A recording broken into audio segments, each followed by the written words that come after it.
നമസ്കാരം, എല്ലാവർക്കും സുരാജ് ബ്ലോഗിലേക്ക് സ്വാഗതം. വടക്കൻ ഭാഗത്ത് കരുനീലി ഭഗവതിയുടെ അനുഗ്രഹം നിങ്ങൾക്ക് എല്ലാവർക്കും ഉണ്ടാകട്ടെ എന്ന് പ്രാർത്ഥിക്കുന്നു. ഇന്ന് നമ്മൾ ഒരു വിചിത്രമായിട്ടുള്ള ഒരു സംഭവത്തെക്കുറിച്ചിട്ടാണ് പറയാം.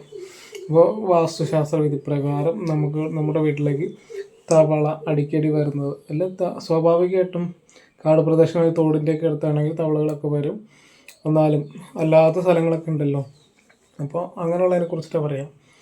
അപ്പോൾ ഇത് വരുന്നു എന്ന് വിചാരിച്ചിട്ട് നമ്മൾ വീട്ടിൽ പണിക്ക് പോകാതിരിക്കുക, അതിലേക്ക് വരുന്നത് നമുക്ക് ഗുണമുണ്ടാവാനായിട്ട് പോകുന്നില്ല. അപ്പോൾ തവളകൾ വന്നു കഴിഞ്ഞാൽ നമുക്ക് കിട്ടുന്ന വാസ്തുപ്രതി പ്രകാരം സൂചനകൾ എന്തൊക്കെയാണെന്ന് നോക്കാം. ഞാനായിട്ട് പറയുന്നതല്ല, വാസ്തു ആചാര്യന്മാർ മറ്റുള്ളവരൊക്കെ പറയുന്നത് കാര്യങ്ങളാണ് പറയുക, നിങ്ങളിലേക്ക് അറിയാൻ വേണ്ടിയിട്ട് പറഞ്ഞു തരുന്നതാണ്. അപ്പോൾ വടക്കുംഭാഗത്ത് വരുന്ന ഈ മഠത്തിലെ അമ്മയുടെ സ്ഥലം വാങ്ങുന്നതിന് സംഭാവന ചെയ്തവർക്ക് എല്ലാവർക്കും നന്ദി. ഇനിയും സംഭാവന ചെയ്യാൻ താല്പര്യമുള്ളവർക്ക് താഴെ കാണുന്ന നമ്പറിൽ ഗൂഗിൾ പേ ചെയ്യാവുന്നതാണ്. ഭഗവതിയുടെ അനുഗ്രഹം ഉണ്ടാവട്ടെ. നിങ്ങളുടെ സാമ്പത്തിക പ്രശ്നങ്ങൾ, അതുപോലെ തന്നെ വീട് വെക്കാനായിട്ട് സാധിക്കുന്നില്ല, വാടക കിടക്കണം, അതുപോലെ സ്ഥലത്തിൻ്റെ പ്രശ്നങ്ങൾ, എന്ത് തന്നെ രോഗങ്ങളൊക്കെ ആണെങ്കിൽ ഭഗവതിക്ക് തുണി വഹിച്ചു കൊടുത്ത് ഭഗവതി ശരിക്കും പ്രാർത്ഥിക്കാൻ നിങ്ങൾക്ക് പ്രശ്നങ്ങളൊക്കെ മാറി കിട്ടുന്നതാണ്. നമുക്ക് കഴിയുന്ന എത്ര രൂപ വേണമെങ്കിലും അയക്കാം. 1 രൂപ മുതൽ എത്ര വേണമെങ്കിലും നമുക്ക് അയക്കാവുന്നതാണ്. ഓക്കെ, നിർബന്ധമില്ല. നിങ്ങൾക്കൂടെ താല്പര്യം ഉണ്ടെങ്കിൽ ചെയ്യാം. അപ്പോൾ നമ്മളുടെ വിഷയത്തിലേക്ക് കിടക്കാം. തവളകളൊക്കെ വരുന്നത് ഇപ്പോൾ വിശ്വാസമില്ലാത്തൊരു കാര്യം, തവളയായാലും പാമ്പൊക്കെ, തവള വരുമ്പോൾ തുറക പാമ്പ് വരും എന്നൊക്കെയാണ് ചിന്തിക്കുക. അപ്പോൾ അതൊന്നുമല്ല. നമുക്കൊരു വാസ്തു പ്രകാരം അല്ലെങ്കിൽ പൊതുവായിട്ടുള്ളൊരു കാര്യത്തിനെ കുറിച്ച് പറയുകയാണെങ്കിൽ, വീട്ടിലേക്കൊക്കെ തവള വരുന്നത് ശുഭസൂചകമായിട്ടാണ് വരുന്നത്. ലക്ഷ്മി ദേവിയുടെ കടാക്ഷം ഉള്ളതുകൊണ്ടാണ് വരിക. അപ്പോൾ അതിനെക്കുറിച്ചിട്ടാണ് പറയുന്നത്. അപ്പോൾ നമ്മുടെ പ്രധാന വാതിലിലൂടെ കടന്ന് നമ്മുടെ അകത്തേക്ക് വരികയാണെങ്കിൽ നമ്മൾക്ക് സർവ്വത്തുള്ള ഐശ്വര്യവും, അതുപോലെ തന്നെ നമുക്ക് പ്രിയപ്പെട്ടവരോ അല്ലെങ്കിൽ വേണ്ടപ്പെട്ടവരൊക്കെ വരുന്നു, അല്ലെങ്കിൽ നമുക്ക് സാമ്പത്തികമായിട്ടുള്ളൊരു ഉയർച്ച പെട്ടെന്നൊരു യോഗത്തിലേക്കൊക്കെ വരുന്നതായിട്ടുള്ളൊരു ആണ് പറയാം. അതുപോലെ തന്നെ അടുക്കളയിലാണ് നമ്മൾ തവളേനെ കാണുന്നത്. അടുക്കളയിലാണ് തവള വരുന്നതെങ്കിൽ നമുക്ക് ഭക്ഷണ സാധനങ്ങളൊക്കെ ലഭിക്കുവാനും നല്ല സാമ്പത്തികതയൊക്കെ ഇട്ടുണ്ടാകാനുള്ള സാധ്യതയുണ്ട്. ഇനിയിപ്പോൾ നമുക്ക് തിരി വെക്കണ മുറിയിൽ അല്ലെങ്കിൽ പൂജാമുറിയിലാണ് ഈ തവള വരുന്നതെങ്കിൽ നമ്മൾക്ക് ആ ദേവതയുടെ അനുഗ്രഹം, നമ്മൾ ആരെയാണോ പ്രാർത്ഥിക്കുന്ന ദേവതയുടെ അനുഗ്രഹം ഉണ്ടാവുകയും ആ ദേവതയുടെ അനുഗ്രഹത്താൽ നമുക്ക് സാമ്പത്തിക പുരോഗതി മറ്റുള്ള കാര്യങ്ങളൊക്കെ ഉണ്ടാകാനുള്ള സാധ്യതയുണ്ട്. അപ്പോൾ അങ്ങനെയാണ് പറയുക. അപ്പോൾ തവള വരുന്നത് എപ്പോഴും നല്ലതാണ്, പക്ഷേ സൂക്ഷിക്കുക. പുറകെ പാമ്പുണ്ടാകാനുള്ള സാധ്യതയുണ്ടാവും, അപ്പോൾ അതും സൂക്ഷിക്കുക.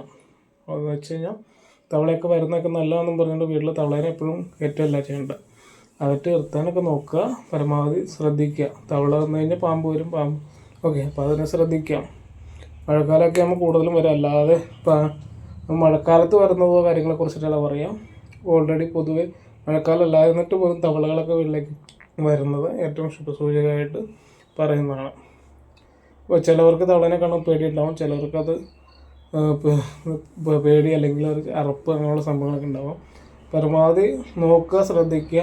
പാമ്പൊക്കെ ഉണ്ടോയെന്ന് നോക്കുക, ഇല്ലെങ്കിൽ തവളയൊക്കെ അവിടെ ഇരുന്നോട്ടെ.